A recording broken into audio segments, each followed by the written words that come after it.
Good Yontif, everyone. You know, a fear that we all carry with us on these high holy days is the fear that nothing is really going to change.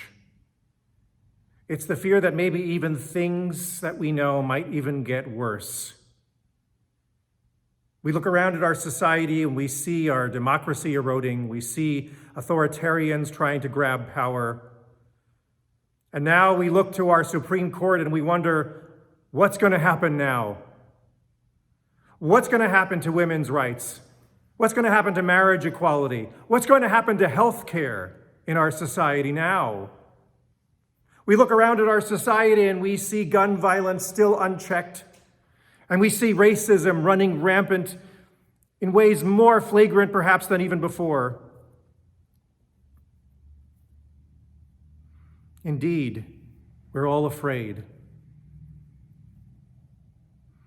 You know, back in 1968, there was the Kerner Report that came out in the wake of racial violence in this country. And the Kerner Report concluded that there were several causes to racial tensions and violence in America. One was systemic inequities, and the other was police brutality. The Kerner Report was 50 years ago. What indeed has changed in 50 years? Can it ever really change? And then there's anti-Semitism on the right and on the left. Here it comes again.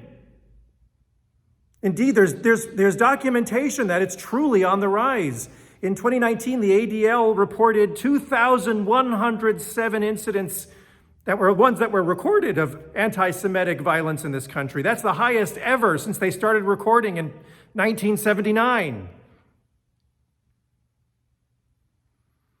You know, when society seems so stuck and so entrenched in its negative patterns, there are several responses that can emerge. One is simply to throw up our hands and give up and say there's nothing we can do about it. Another response is to become a revolutionary and to decide that the only way is to tear everything down, burn it all down to the ground and start all over again. I don't know about you, but I'm very suspect of any revolutionary change.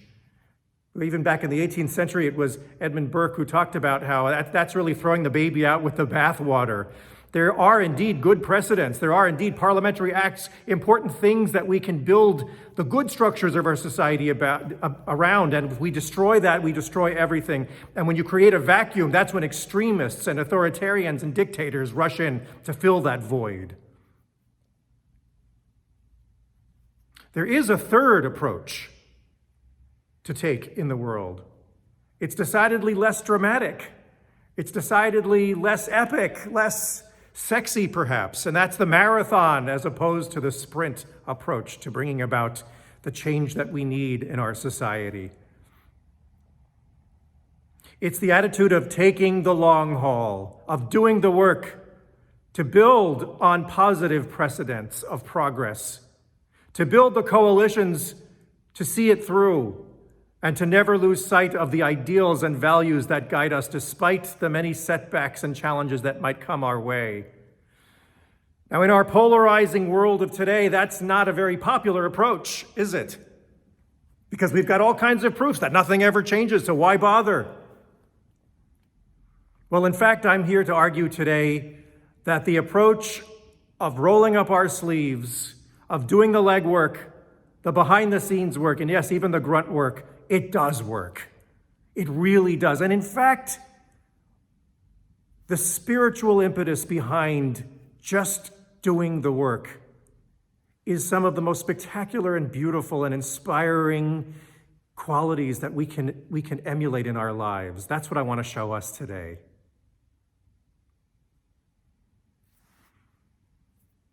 In the book of Genesis, we have the moment where God calls to Avram and says the famous words, Lech lecha, go, me'artzecha, u'mimoladetcha, u'mibeit avicha, from your land, from your hometown, from your family's house, El ha'aretz asher areka, to the land that I will show you.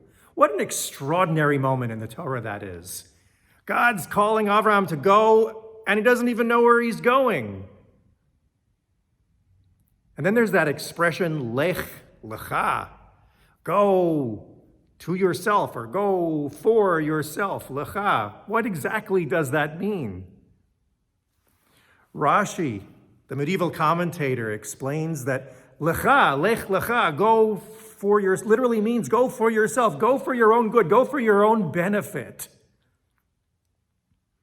Now that's a surprising definition of lech lecha. Go because it serves you? I mean, normally when we think about the great leaders of the world, the great leaders of history, we would like to think that they were motivated by truly altruistic purposes, that they lead and they do the great things that they do, not for their own benefit, but entirely for the sake of others. And here we have God saying, lech lecha, go because it's for your own good. Could it be saying that? And Lord knows we certainly have leaders in our society right now who clearly are leading entirely in service of themselves and their own egotistical needs. Could that possibly be saying the same thing in the Torah? No. It's actually saying exactly the opposite of going for narcissistic reasons. Lech lecha, go for your own benefit, means something miraculous. What does that mean? A name that we all know and love and recognize is Rosa Parks.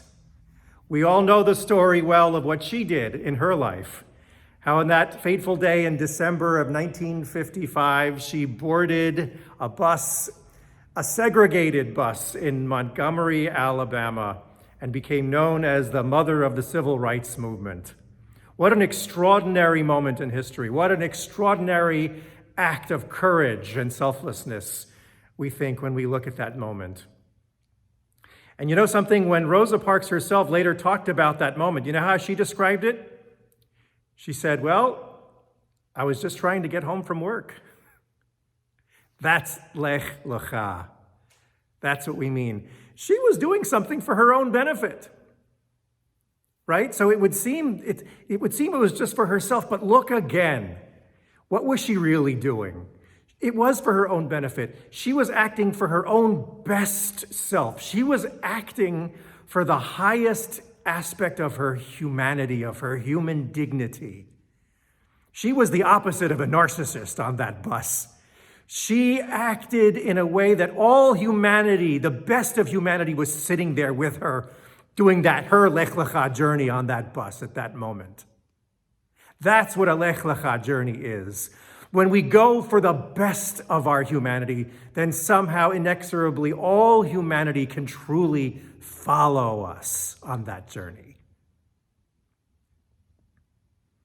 And by the way, it's important to point out that when Rosa Parks took her seat on the bus, it wasn't an act that came out of nowhere. All the way back in 1943 is when she first joined the NAACP. And she immediately became an incredibly hard worker for that organization, doing all of the non-sexy, regular grunt work of the NAACP. By 1948, she worked so hard, she became the state secretary for the state of Alabama for the NAACP. In 1955, just a few months before she boarded that bus, she attended a training at the Highlander Folk School in Tennessee to train people to help see school desegregation through. So she was primed, she was prepared, she was in the right frame of mind. She had done so much work for years already by the time she was ready to take her seat on that bus. And the rest is history. We have a name for this incredible behavior in Judaism. We call it Leash Ma. Leash Ma literally translates as for its namesake or for its own sake.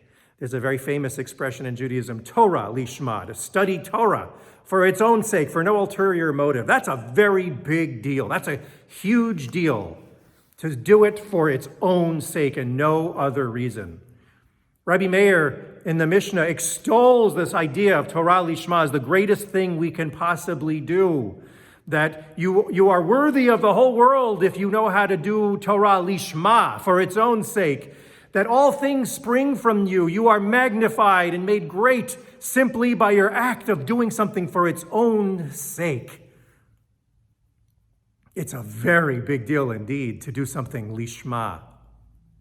Remember, we teach in Judaism, Talmud Torah Keneged Kulam, that this act of Torah Leash Ma for its own sake, it makes everything else possible. It supports everything else in life. In other words, Torah Leash Ma, study for its own sake, becomes a metaphor for how we greet everything else in our lives. If we can study Torah for its own sake, then we can meet every opportunity and challenge for its own sake as well. When the right thing to do pops up in front of you in your life, you just do it.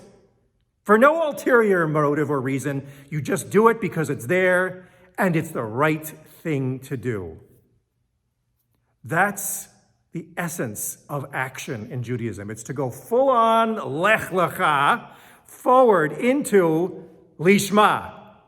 So when the Torah teaches us that we should be holy, so let's do Leash Ma with holy. What does Leash Ma really mean? Leash Ma is sort of like play. It's like the word playing, right? When we play, it's like when little children play and when adults never lose their sense of playfulness. It's joyful. When you find something that you love and you do it for its own sake, you do it deeper and deeper. You delve deeper into it. So when the Torah says, be holy, we delve deeply, playfully. What does that mean to be a holy people, to be a person who lives for holiness? Play with that. When the Torah says to act with chesed, with kindness, what does that mean for me? Play with that. Make it my own, your own. When the Torah says to pursue justice, what does that mean? Keep playing with it. Lech lecha, go. You don't know where it's going to take you. That's the adventure, the playfulness of Leash Ma. To enter into these deep teachings and wisdom practices of Judaism for their own sake, even for the fun of it. Maimonides himself said that the highest way to perform a mitzvah is Leash Ma, for itself, purely out of love. This is the great secret at the heart of Judaism and Jewish practice. So when Rosa Parks took her seat on that bus, you know what? I'll tell you something. She knew darn well that she was doing a historic act of civil disobedience. Don't get me wrong, she knew it.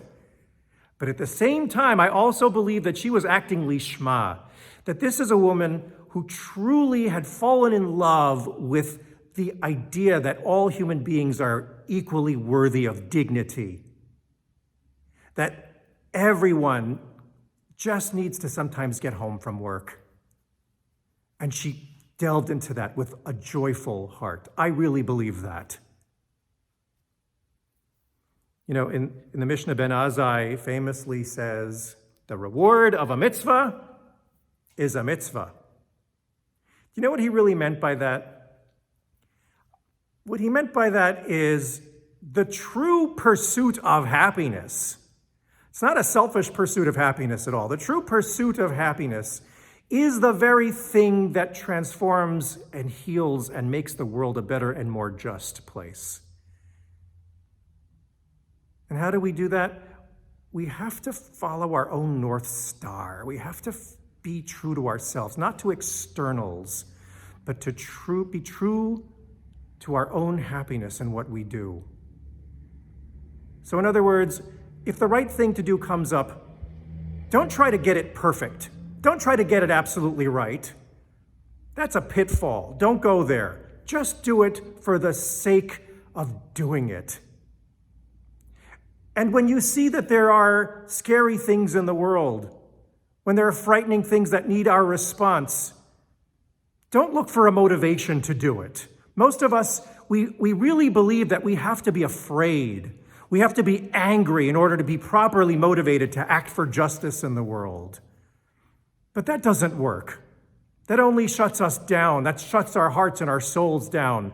When a proper action to do what's right comes up, just do it.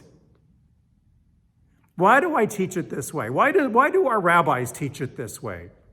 Because you know that this is true. Whenever we do a mitzvah, whenever you do a good deed, you know you're doing a good deed, don't you? Because it feels good.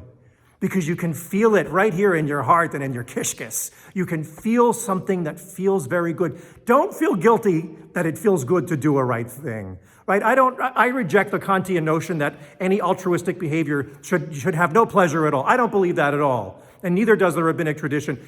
You get to feel good. You know why?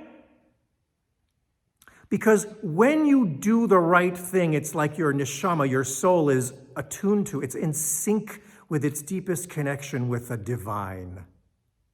When you really notice that subtle good feeling when you know you're doing the right thing, do you know what that feeling actually is? It feels like falling in love. If you really get still and you notice what it feels a lot like falling in love, and that's not an accident. That's what it feels like to be Leash Ma in life, to act for its own sake and not for any other reason.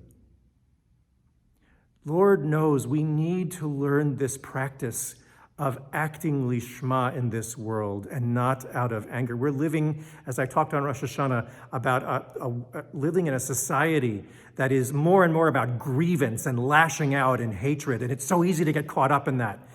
What we have to do is to find the path of Leash Ma. So go inside. If you're feeling an anger and a rancor and a hatred as the source of your action, as the source of your motivation, this is the moment, this is the day to start to clean that up. Because if you look at all the great leaders in history, the truly great leaders, the truly inspirational leaders, the ones who have truly made the world a better place, they've understood this insight about Leash Ma. You know, it was Thich Nhat Hanh, the great Vietnamese peace activist, who talked about it this way. He said, you know, if your house is burning down, you can either go after the arsonist or you can put the fire out. If you run after the arsonist, your whole house is going to burn down. So just put the fire out. So what does he mean by that? Well, ladies and gentlemen, our world quite literally is on fire right now. We can throw up our hands and think that there's nothing we can do about it. We could become revolutionaries and spend all our time chasing after the arsonists while our house entirely burns down to the ground. Or we can decide we're going to put out that fire. And then, of course, we have the thought, who am I? What can I do? Carry one bucket of water? How am I going to put how do you put a whole house on fire out? Well, yes, it's going to take a whole fire department, maybe multiple fire departments to put the whole house out. And in order for there to be a fire department, you need a whole town, a whole city, a whole county, a whole infrastructure to be able to support a fire department. And in order to have those things, you need a functional government, a functional democracy, a society that cares. You need all of those things in order to put that fire out. So then again, I ask, so what can I do? I'm just one person. The answer lies in Leash Ma. The answer now lies in you and me deciding that we're going to fall in love with the idea of putting that fire out. We're going to do what we can in a way that brings that feeling of falling in love more and more to our hearts. And for each one of us, it can be different. For some of us, it means joining an organization. For others of us, it might be writing letters. It might be going to protests. Certainly for all of us, it involves voting. It means becoming active in so many different ways. The trick is to always stay attuned to where we're feeling the gratitude and the joy and that falling in love sensation of doing the thing where you are acting out of your best humanity. That's what Rosa Parks did. That's what Lech Lecha was all about. Compare acting from that place to most of us who feel like we have to act from rage, from anger, from fear, even from hatred. What does that do to our bodies? Our muscles tense up, our heart is constricted, our immune systems are affected when we live in such negativity. But when we live Leash Ma, then we're open, we're present, we're available, we're of service.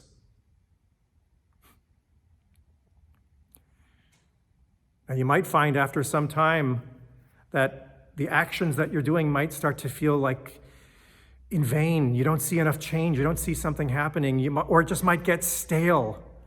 You might not have the joy that you felt when you first started doing it. That's normal. That's human.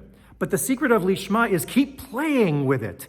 Keep turning it around and looking for new ways in. If that organization isn't right for you anymore, find a new one. Find a different kind of protest. Find a different kind of activity. The opportunities are endless. Keep finding it until we're back to that place where we're acting from gratitude, from joy, from love again. Rabbi Tarfon in Pirkei Avot said it best. He said, "Lo alecha hamlacha ligmor, v'lo ata ben chorin lihibatel mimena." It is not your responsibility to complete the task, but neither are you free to desist from doing it. There is always another way in. You know, we may read that Kerner report from 1968 that describes an America which looks just as bad today as it did in the 1960s, and we can become very discouraged, and we can believe that nothing ever changes. But look again. Look again. You know what? It's not the same as 1968, even though those causes are still there. That's true. Back in the 1960s, during the civil rights movement in those days, it was mostly black people, people of color, who were marching, who were taking to the streets, and a smattering of white people who joined them. Now look today at what's happening in the days, weeks, and months after George Floyd. We're seeing thousands, millions of now white people taking to the streets and demonstrating for the sake of racial justice in this country. There really has been progress. And yes, here is anti-Semitism again. There's no question about it. And yes, it's on the rise again. But look around. Maybe you're like me. I've noticed on the news reports and in the newspapers, there are more voices calling out anti-Semitism as a terrible scourge on humanity in ways I haven't heard before from the general population. I'm seeing more NGOs respond to the scourge of anti-Semitism as a direct threat of white supremacy in this country in ways that perhaps I don't think I've seen quite as much in years before. There really is progress. It's happening. It's just happening slower than we would like. Don't give up on that reality. And you know why there has been that progress over the years? It's because there have been people behind the scenes, rolling up their sleeves, doing the grunt work, doing the legwork. They might not have names that we recognize like Rosa Parks, but they're there. They've been acting Leash Ma. They've been changing the world step by step. And that's what we're all going to have to do step by step in this new year. So in this year 5781, may we hear our own Lech Lecha call. We don't know where we're going, none of us. But let us embrace the path of Leash Ma, of falling in love with solving the problem. Always finding the place where we can act and feel grateful that we can act, joyful, even loving that we can do something, however small. Let's follow that North Star of our own hearts that keeps us in tune with the divine, that calls us to our highest dignity in humanity.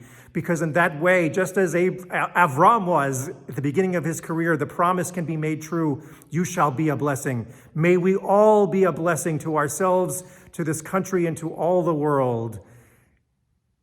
And may the whole world celebrate and benefit from the little steps that we've taken step by step. And let us all say, Amen.